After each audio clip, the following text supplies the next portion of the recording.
امید تو توی ماه رمضان. رب مهربان ما بهترین جان ما شاد و آباد بکن حوضه مکی ما. یا الله یا الله یا الله یا الله یا الله یا الله یا الله یا الله یا الله یا الله یا الله یا الله.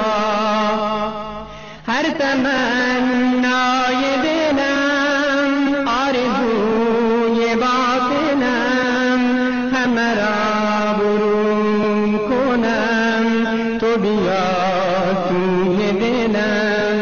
من که غافل صفتم خالی از معرفتم رخ دل به سوی تو حالا که در خلوتم.